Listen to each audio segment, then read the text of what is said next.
चतुर कौवे की कहानी, प्यास बुझाने की बुद्धिमता।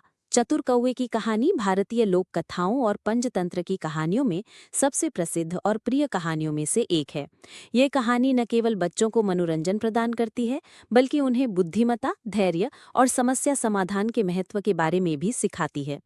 ये दर्शाती है कि कैसे विपरीत परिस्थितियों में भी यदि कोई शांत दिमाग से सोचे और अपनी बुद्धि का प्रयोग करे, तो बड़ी से बड़ी चुनौती का सामना किया जा सकता है। भीषण गर्मी और कौवे की प्यास।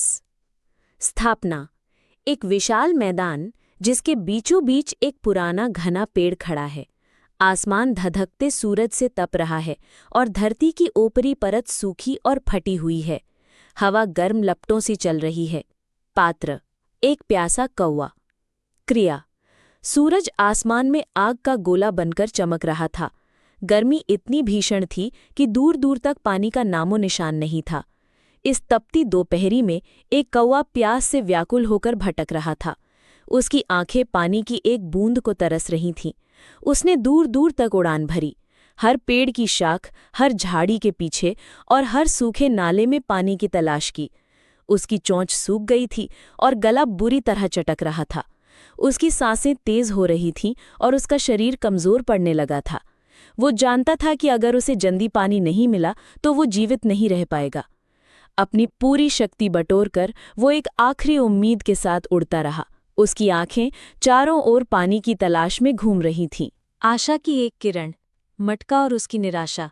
स्थापना। एक छोटे से गांव के बाहरी इलाके में एक घर के आंगन का कोना। आंगन में कुछ पुराने बर्तन और एक मिट्टी का बड़ा मटका रखा है। पात्र। प्यासा कौवा। क्रिया। उड़ते उड़ते कौवे की नज़र अचानक एक घर के आंगन में पड़े एक मिट्टी के बड़े मटके पर पड़ी। उसकी आंखों में आशा की एक चमक कौंध गई। पानी, उसने सोचा और तेजी से नीचे उतरा।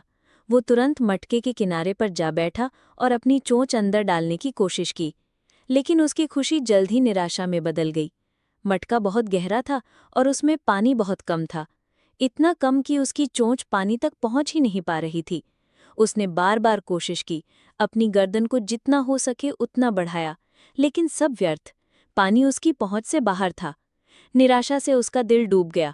वो इतना करीब था, फिर भी इतना दूर। समस्या का विश्लेषण, गहन विचार। स्थापना। मटके की किनारे पर बैठा कौवा, उसके चेहरे पर चिंता और फिर गहन विचार के भाव। पात्र। प्यासा कौवा। क्रिया। कौवा जानता था कि हार मानना कोई विकल्प नहीं था। प्यास इतनी तीव्र थी कि उसे कुछ न कुछ तो करना ही था। वो मटके के किनारे पर बैठा और अपनी छोटी सी बुद्धि से सोचने लगा। उसने मटके को चारों ओर से देखा। वो ऊंचाई से पानी के स्तर को नापने की कोशिश करने लगा।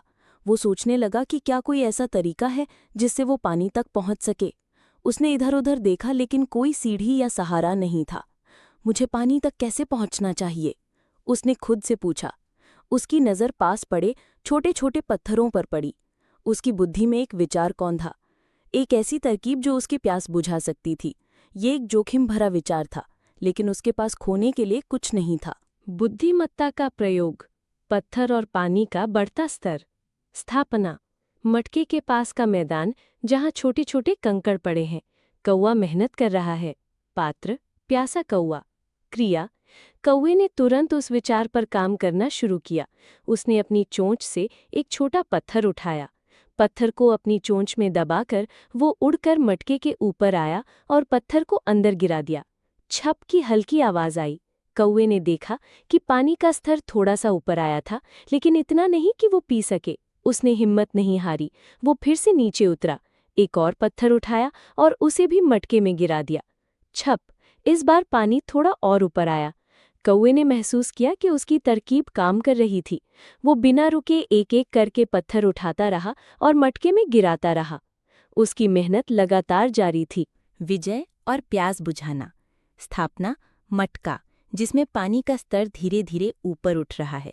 कौवे के चेहरे पर थकान और फिर खुशी के भाव। पात्र। प्यासा कौवा। क्रिया। हर पत्थर के साथ पानी का स्तर धीरे धीरे लेकिन निश्चित रूप से ऊपर आ रहा था। कौवे के पंख थकने लगे थे और उसकी चोंच में दर्द होने लगा था, लेकिन उसने हार नहीं मानी। उसने सोचा, बस थोड़ी और मेहनत।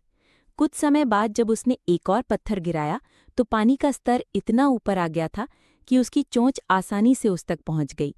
कौवे की आंखों में चमक आ गई। उसने अपनी चोंच पानी में डाली और जी भरकर पानी पिया। ठंडे पानी ने उसकी प्यास बुझाई और उसके शरीर को नई ऊर्जा से भर दिया। उसने संतुष्टि से एक लंबी सांस ली। उसकी थकान दूर हो गई थी और उसकी खुशी की कोई सीमा नहीं थी।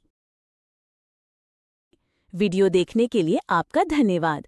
लाइक, सब्सक्राइब जरूर कर दीजिएगा ताकि ऐसी रोचक कहानी आपसे मिस न हो जाए।